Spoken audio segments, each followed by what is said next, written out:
Dri, o A que última temos vez- para o Miroslav, A última vez que eu vi o Miro, ele estava tomando um ótimo café lá no BNDES, na entrevista com a Luiz Mercadante. Bom papo, cafés. né? Bom papo, Miro. Rolou um bom papo lá. E vale resgatar o discurso que o Miro fez naquela reunião. Acho que depois ele podia falar um pouco sobre isso. Foi bem contundente, viu, Renato? Boa. É que ali, só pegando esse gancho do Felipe, ali o Mercadante relatou o que está sendo feito no BNDES, né? Foi falado muito sobre o BNDES periferia, muito bonito. Agora, o triste é isso, é que isso fica... A sociedade sabe pouco, né? Então, a queixa foi exatamente o problema de comunicação, de como divulgar esses bons feitos do governo, né? Do BNDES, por exemplo, essa experiência do BNDES periferia, que é um negócio riquíssimo. Então, foi só essa queixa, foi um chororô. Mas bateu fundo. O pessoal do BNDES se mexeu na comunicação lá depois. Enfim. Vamos aos nossos assuntos do dia. Miro, o tema hoje é esse afastamento, né, determinado ontem da Gabriela Hard. Como que você viu essa questão aí agora da parte, né, não tão jurídica, né, mas assim, o mundo dando voltas aí, né, a Gabriela Hard, que a gente até exibiu o vídeo, autora daquela frase lacradora que virou camiseta da ex-primeira-dama Michele Bolsonaro, e agora tendo que se explicar justamente por denúncias aí de lavagem de dinheiro, né, corrupção. Então, Dri, eu acho que o Lênio deve ter abordado bastante esse assunto, né? Ele entende muito desse negócio, acompanhou o par e passo. A Gabriela Hard, a famosa copia e cola do Moro, era a filhote do Moro, né? O pedido do afastamento, eu estava lendo o trecho do pedido do afastamento feito pelo corregedor do Conselho Nacional. O som parece que está ruim. Tá um pouco baixo, né? Tá baixo o teu som, não sei se para todo mundo. Eu tô falar com problema. mais. Melhorou um pouco, não? Um pouquinho. Fala mais alto aí. Um dia eu ainda vou comprar um microfone desses, um sonzinho desses. Eu fico falando direto, tá, todo mundo reclama. Um dia eu ainda compro. Então, estava falando, Dri, vou falar um pouquinho mais alto, então, ver se ajuda. Essa decisão, esse pedido de afastamento do corregedor do Conselho Nacional de Justiça, do Salomão, ele é um pedido muito duro. Né? Um pedido duro, quer dizer, o cara... A Gabriela Hart teria incorrido nos crimes de peculato, que é roubo, desvio de dinheiro público, artigo 312 do Código Penal, prevaricação, crime cometido por servidores que faltam com o seu dever no cargo, artigo 319 do Código Penal, corrupção privilegiada, artigo 317, corrupção passiva, artigo 317 também, teria atentado, segundo Salomão, teria atentado contra o Código de Ética da Magistratura e teria isso, roubo. Né? A denúncia diz sobre os valores bilionários, né, daquele bando de Curitiba, fala-se entre 2,5 bilhões e 6 bilhões de reais, que seriam destinados àquela fundação privada que o Dallagnol pretendia. Então, é pesado. Né? O pedido de afastamento do corregedor é pesado, vamos ver o que vai dar isso. Isso pode dar uma bela prisão mesmo. Né? Pode dar uma bela prisão. Por isso que ela tinha evitado ficar de novo na Lava Jato, ela tinha pedido para ficar fora. Ela sabe que tem um baita telhado de vidro. Né? Como copia e cola do Moro, tem um baita telhado de vidro. Qual a repercussão disso? Eu acho que isso respinga com muita força novamente no Sérgio Moro e no Dallagnol. Né? Respinga com muita força. Né? Lógico, o próprio Salomão fala, não dá aqui para analisar o Moro porque ele não é mais juiz. Né? Mas isso vai respingar no Moro, em outros processos que estão correndo contra o Moro. E respinga no Dallagnol, que já foi tornado inelegível, está dizendo que quer ser candidato a prefeito em Curitiba, vamos ver o que isso vai dar, né? Mas respinga nesses dois. No Dallagnol, essa denúncia gravíssima, né? pegar grana da Petrobras, de repatriação de dinheiro da Petrobras, né? De retorno de dinheiro da Petrobras, né? Para essa fundação privada e outras várias denúncias, e no Moro, que era o chefão de tudo isso, né? Era o juiz ladrão, né? Como diz o Glauber lá do Rio de Janeiro, era o juiz ladrão, né? Era o que orientava tudo, todas essas ações. A Gabriela seguiu os passos do Moro, orientando, né? Então, eu acho que a repercussão é pesada. Se vai dar cadeia ou não sei, mas as denúncias são muito pesadas. A situação do Moro é isso, ele respirou um pouco aliviado na semana passada, retrasada, com a decisão do Tribunal Regional Eleitoral lá do Paraná, né, por 5-2, né, de não cassá-lo, não torná-lo inelegível. Mas a situação do Moro é muito complicada, isso só complica ainda mais a vida dele. Diz agora, saiu uma matéria que ele está pé da vida com o Bolsonaro, porque o Bolsonaro o teria traído, né? Porque parece que o PL já decidiu que vai recorrer da decisão, que vai recorrer da decisão do TRE. Porque se ele não recorrer, eles têm que pagar mais de 1 milhão de multa. Eu ia falar dessa... acabei não falando, e aí o Valdemar Costa Neto, que é o presidente do PL, está dizendo que o partido não tem dinheiro para desembolsar esse 1 milhão de multa, porque eles tiveram que pagar aquela multa de 22 milhões por terem questionado lá falsamente a lisura das urnas eletrônicas, e aí eles receberam aquela punição do Alexandre de Moraes. E aí agora eles estão falando, vai ter que recorrer, porque a gente não tem dinheiro para pagar a multa de 1 milhão se não recorrer. Então vai, com certeza, né, Miro? Vai recorrer. Podia pedir pro Bolsonaro, já que ele teve aquele Pix de 17 milhões, porque o Bolsonaro... vai pedir um emprestado, né? O Bolsonaro prometeu pro Moro que não ia recorrer. É uma boa. Esse negócio do Valdemar, o Valdemar é um malandro de primeira, né? Malandro de primeiro, porque ele sabe que se o Moro for cassado, a possibilidade do PL eleger o senador é grande, porque foi exatamente o que ficou em segundo lugar na disputa no Paraná, numa disputa simétrica, né? Foi o que ficou em segundo lugar. Então o Moro parece que está chateado, está magoadinho com o Bolsonaro, porque o Bolsonaro prometeu a ele que não iria recorrer, né?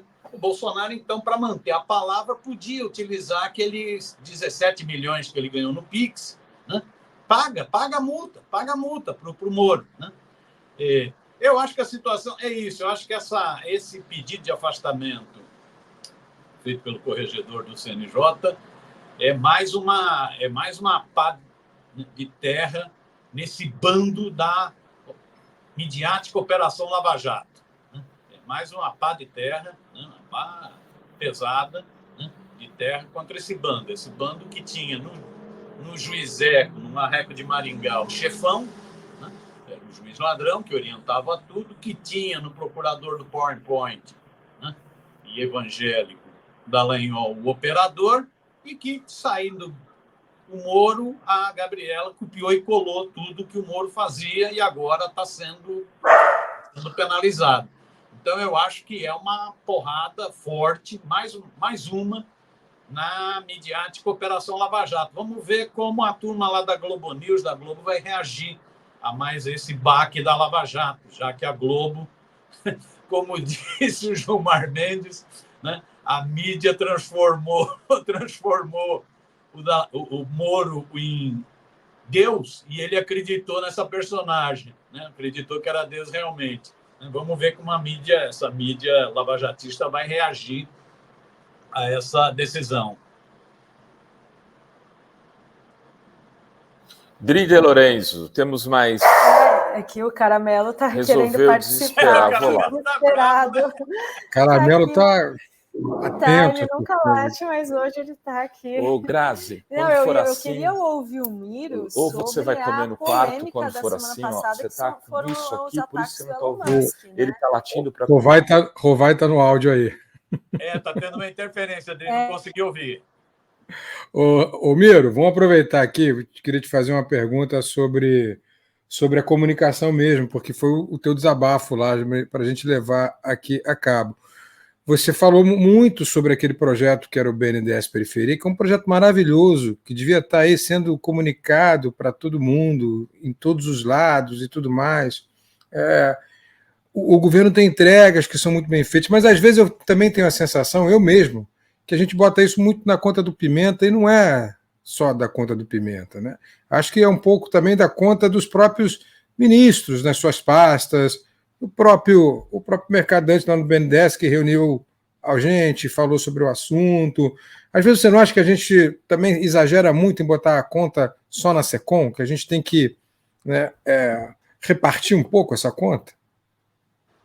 Então, Felipe, você inclusive naquele dia levantou esse negócio, né, de como mobiliza, né, vários atores para monitorar, para acompanhar o que vai ocorrendo nas redes digitais, que hoje tem um papel decisivo, né? O Mercadante também anotou tua fala aquele dia, foi importante. Ali é isso. Você vai ao Mercadante e fala sobre o novo papel do BNDES, tudo que o BNDES está fazendo, seus projetos, né, de desenvolvimento sustentável, de apoio, né, seus projetos, né, todos os investimentos que estão sendo feitos, como o banco foi alavancado no governo Lula, né, um banco público fundamental para o desenvolvimento do país. Então, ele fala sobre o papel estratégico do BNDES. Aí você pega a Tereza Campelo, faz uma fala espetacular sobre o que é o BNDES Periferia, que é um baita de um projeto de incentivo, né, a iniciativas empreendedoras em periferias no Brasil inteiro, tá, né, um projeto que está se iniciando. Agora isso é pouco falado na sociedade, no meu entendimento, pouco falado na sociedade. Ao contrário, o BNDES continua apanhando feio nessa mídia rentista, continua apanhando feio, né? É como se o BNDES estivesse gastando dinheiro à toa, né? É como se o BNDES não tivesse papel nenhum no desenvolvimento do país, é como se o BNDES não tivesse um compromisso com a questão social, como um banco público. O BNDES continua apanhando todo dia na mídia venal, nessa mídia rentista, né? Nessa mídia do capital financeiro. E a reação é muito pequena. A reação, eu concordo contigo, o problema não está na SECOM. Lógico que a SECOM tem um papel importantíssimo em desenvolver uma estratégia de comunicação que, inclusive, integre os vários ministérios e os vários bancos estatais, né, do governo, que integrasse. A comunicação, no meu entender, não tem muita integração. Esse seria o papel da SECOM, uma visão mais estratégica, como integra, tal, como utiliza mais as redes digitais, como entende mais desse tema, tal. Mas o problema, eu acho que também não está só na SECOM. Ao contrário, eu acho que, inclusive, é isso. Tem uma boa equipe, tem boas intenções, tem muita vontade de fazer, tal, né? E eu acho que tem esse problema dos ministros, nesse sentido, às vezes a gente sente falta do Flávio Dino, porque o Flávio Dino era o cara que exatamente ia para o gogó, ia para esse embate, né, que é um embate fundamental hoje. Não adianta só você falar o que tem de bom, você tem que ir para o embate, você tem que ir para a polêmica, né, porque é isso que está nas redes, é isso que ganha força nas redes. Aí a gente sente saudade do Flávio, né, porque o Flávio depois do Lula, era o cara que comprava essas brigas. Me parece que vários ministros que poderiam comprar mais brigas, comprar briga no bom sentido, defender projeto, né, como se contrapor a manipulações e tal, não fazem muito, estão muito amarrados. E me parece que o problema principal, Felipe, aí eu sei que isso é muito polêmico, mas o problema principal não está nem na SECOM nem nos ministros. O problema principal está no presidente Lula. O presidente Lula, no meu entender, resolveu, é um cálculo dele, cálculo político dele. Olha que ele costuma acertar um bocado em cálculo político. Ele é o que mais acerta em cálculo político, né? Tanto é que foi eleito, reeleito, elegeu a Dilma, ajudou a reeleger a Dilma, foi preso, saiu da prisão e foi trieleito. Então, o cara é o que mais entende de cálculo político. Mas eu acho que ele fez um cálculo político de não comprar grandes brigas nessa área de comunicação.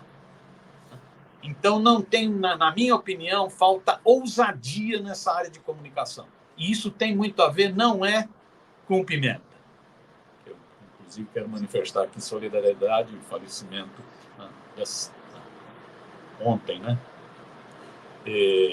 Então, o problema não está no Pimenta. Eu acho que o problema está na ausência de uma estratégia mais ofensiva a partir do presidente Lula para o enfrentamento dessa chamada batalha de narrativas. Eu sei que isso é bastante polêmico, uma opiniãozinha a partir da sua questão.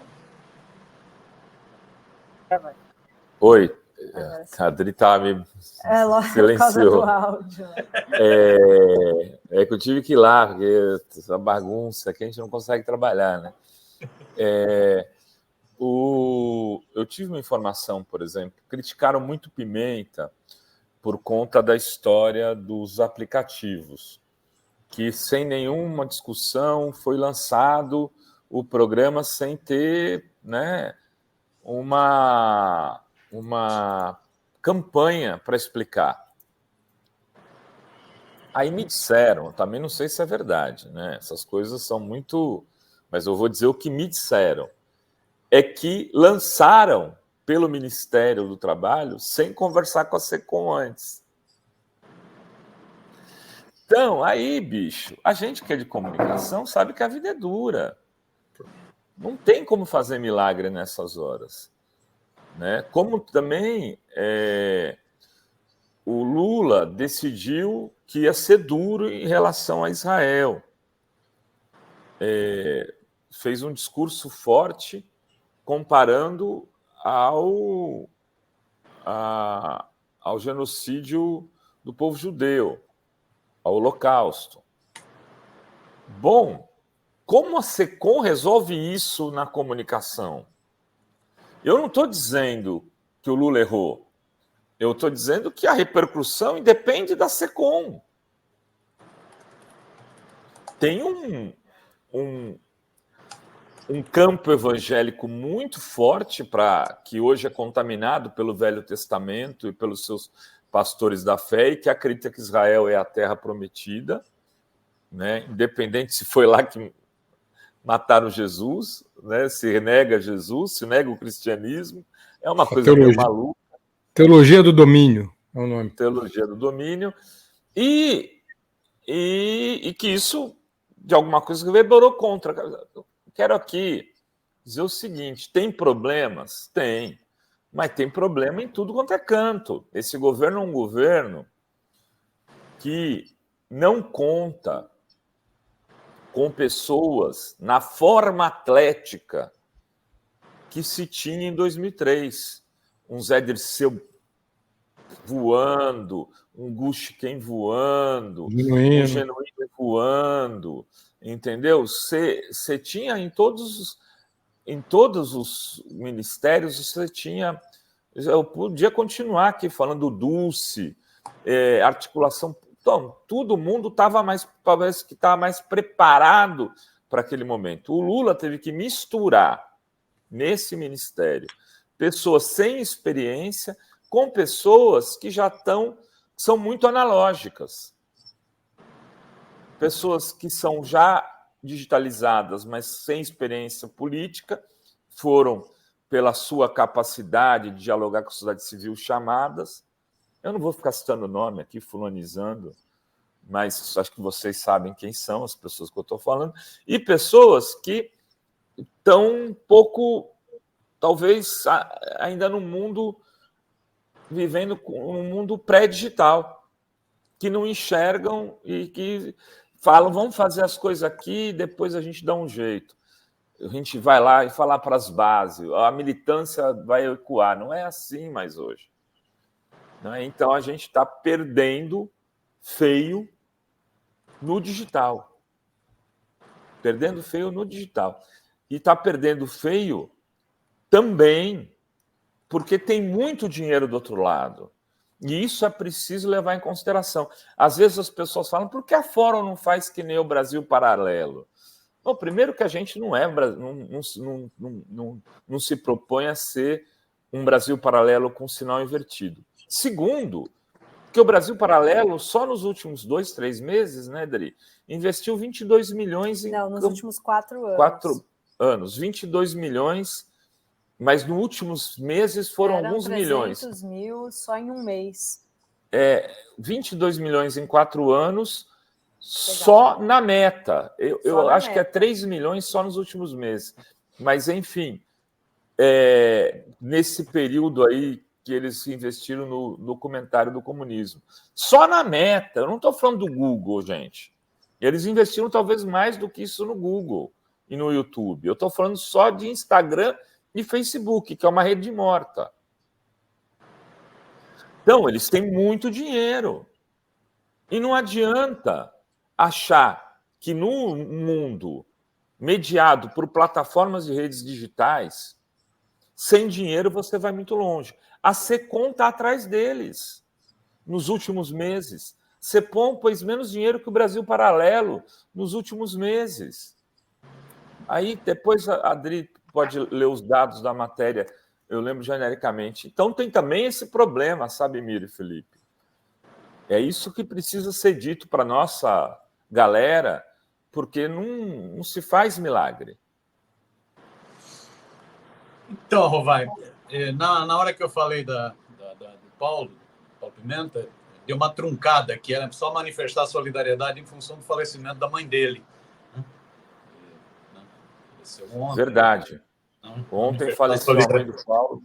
Isso. Quero mandar um abraço também. 90 anos de idade, manifestar a solidariedade, perder uma mãe. Claro, eu me esqueci disso. Ontem eu mandei uma mensagem para ele, mas que fique aqui anotado em público essa mensagem de esse E o que a gente está falando não tem relação com isso.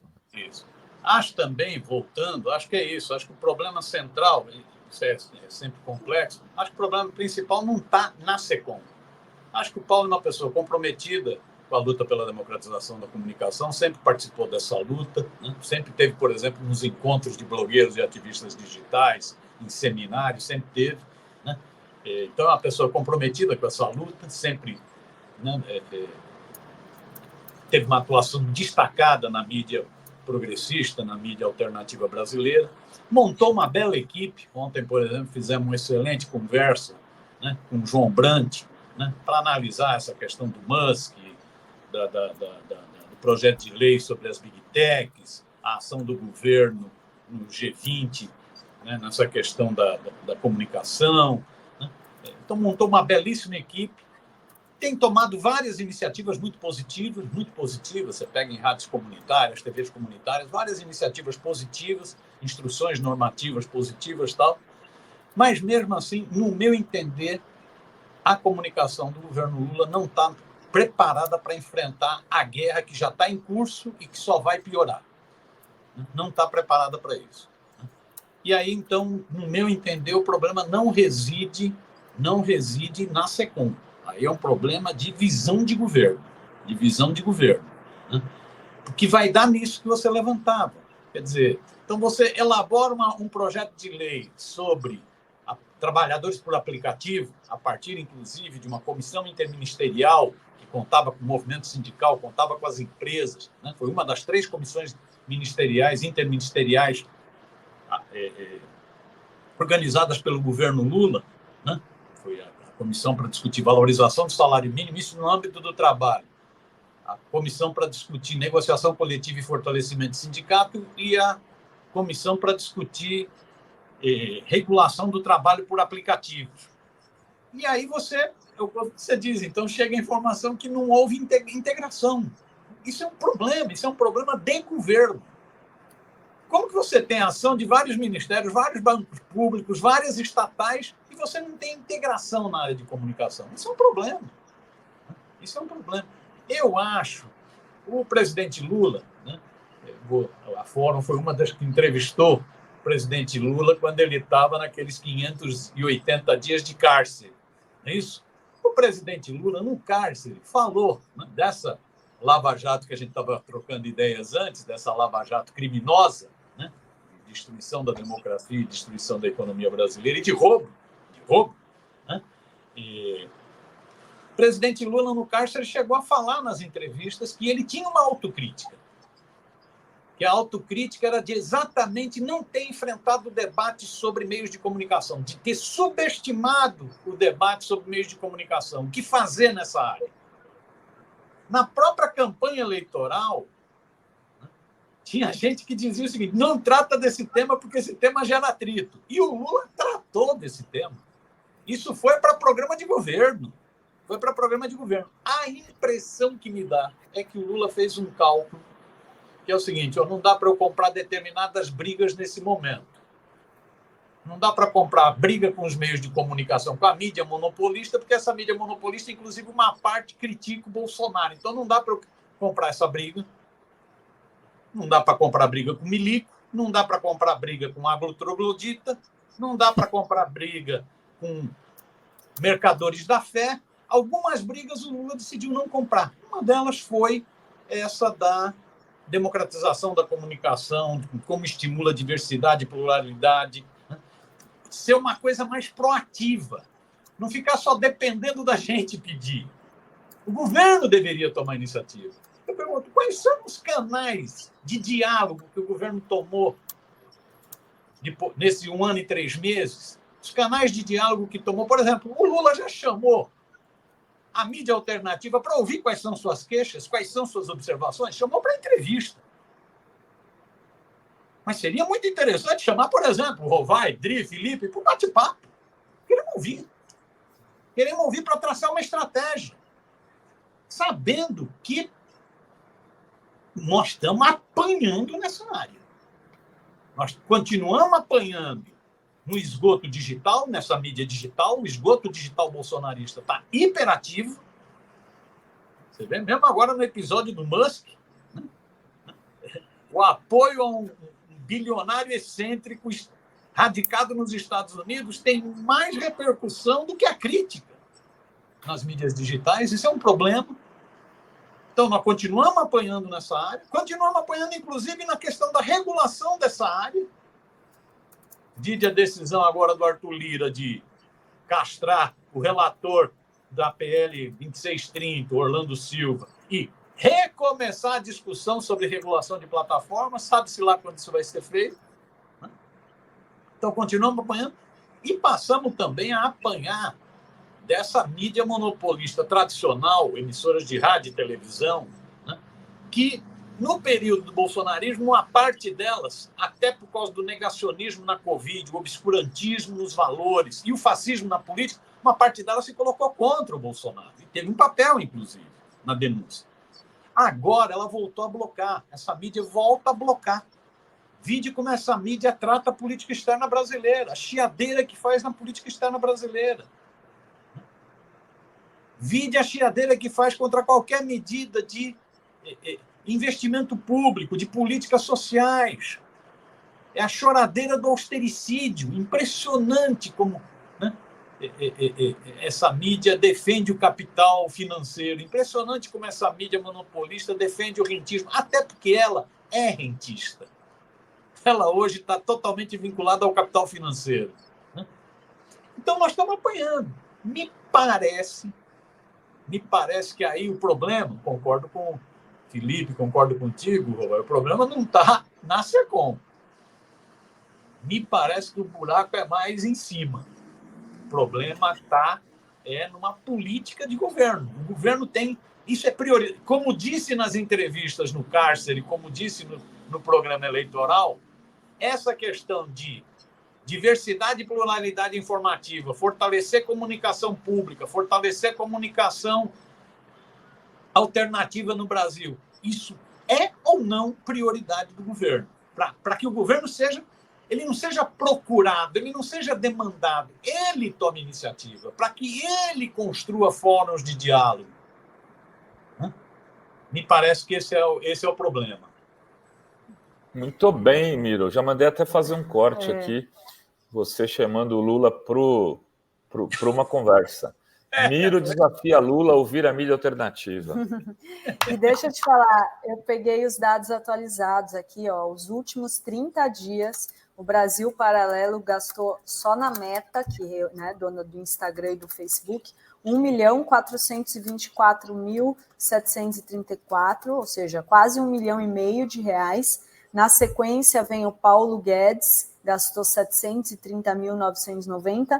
Em terceiro, a SECOM, Governo do Brasil, 465 mil. E em quarto, sabe quem? Revista Oeste, 437 mil, quase a mesma coisa que a Secom. E o Brasil Paralelo, 3 vezes mais que a Secom. E a Revista Oeste, a Revista Oeste é a sucessora da Jovem Pan. Eu que pesquiso as redes aqui, estou todo dia lá, ninguém mais fala em Jovem Pan nas redes bolsonaristas. Todos recomendam a Oeste. A Oeste fez essa substituição nesse meio de campo. Nessa guerra semiótica que a gente vive, antes eles ficavam na Jovem Pan. Agora é tudo investido na Revista Oeste. Tudo. Os Luciano Hangs, os velhos da Avamp que estão por aí, não estão mais jogando dinheiro na JP. Estão jogando na Oeste. Então tem isso também. A gente fica atento, porque para mim é um movimento muito claro, porque eu estou todo dia com os meus alunos pesquisando isso. E às vezes isso não se enxerga, né, nos bastidores dessa batalha semiótica. Mas assim, você vê que é muito dinheiro. É muito dinheiro nessa guerra cultural, né? Brasil Paralelo e Revista Oeste juntos, fora os outros que eu nem comecei a olhar tudo, né? Aqui rapidinho, são 2 milhões investidos em só pautas de extrema-direita, né? Não é só a pauta de extrema-direita, Adri, é pior do que isso. São pautas mentirosas, são fake news. Fake news gigantescas. Então, isso vai moldando uma cognição pública de forma equivocada. Vai trazendo as pessoas a pensarem de uma maneira equivocada e se enraiza. No momento que está enraizado, a mentira não é identificada porque, como eu disse, vou repetir sempre, não é uma época da pós-verdade. Não. É uma época da auto-verdade. Então, a mentira satisfaz o viés de confirmação e a pessoa acredita nela como se verdade fosse, porque o ego foi satisfeito.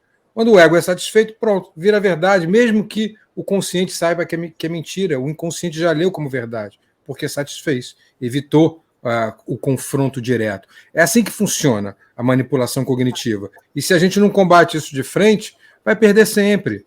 Vai perder sempre nas redes sociais, que, além de tudo, tem essa grana toda para investir na produção, repito, de fake news, de mentiras. É isso que acontece com esses canais, como o Brasil Paralelo e como a Revista Oeste, que para mim é ainda mais perigoso, viu? Ainda mais perigoso porque gente como Augusto Nunes, que já fazia isso na Jovem Pan, eles posam de jornalistas. Eles falam como se fossem jornalistas e não arautos da mentira, arautos de um apocalipse da esquerda, arautos de fake news produzidas nos quintais, nos laboratórios de Miami, por Paulo Figueiredo, que pediu guerra civil no país, por Constantino, que pediu o golpe de Estado, por essa gente que, além de tudo, é covarde, porque pede tudo isso a partir de seus bunkers luxuosos em Miami. Covarde. Tem guerra civil no Brasil, desde que eu esteja aqui em Miami. Que role o sangue no país, enquanto eu estou aqui protegido na minha casa de luxo, né, nas praias de Miami Beach. Gente, é isso. É isso. Quero agradecer ao Altamiro Borges, ao obrigada. Felipe Pena. Temos aí os últimos superchats para ler, é isso, Dri? A Kênia diz, só porque quero muito ganhar esse sorteio, então manda lá. Todo mundo que faz superchat, vira membro, manda um e-mail para contato@revistaforum.com.br e vai ter o sorteio do café e do livro. Então, bora lá. A Débora Caiafa diz, nesse café da Nestlé, precisa dizer mais? Olha, tem Fala Rovai, gente. Não vou embora, que o Fala Rovai hoje é bomba. Bomba, bomba, bomba. E a Débora Bianchini diz, Rovai, café fórum e café com bolos, adoro. A Débora Aquino mandou uma contribuição via Pix, pode mandar para a chave da Revista Fórum, que é pix@revistaforum.com.br. O André Luiz chegou de novo membro, muito obrigada. E a Graça Matos diz aqui, Marreco de Curitiba e seu galinheiro desmoronando, justiça tarda, mas não Malafaia. Digo, não faia nunca, isso aí, Graça, é isso. E estão perguntando se o boné vai estar à venda, em breve, vamos abrir a pré-venda nessa semana já, então acompanhe aqui as próximas informações sobre o boné. Olha aí, daqui a pouco vai ter o uniforme do boné aqui. Miro. Qual você prefere, Miro, preto ou vermelho? Vermelhinho. Ah, eu sabia, eu vou te mandar um de presente. Legal, boa. Eu estou precisando também. Pô, mas eu tô cabeludo, ó. Não, você tá poderoso, tá poderoso. Olha só, muito obrigada, Miro. Muito obrigada, Felipe. Já te espero na sexta de novo, Felipe. Obrigada, viu? Até a sexta. Sexta-feira estou de volta aí. Beijo, gente. Beijo. Valeu. Miro. Felipe, Obai, Inter. Valeu. É.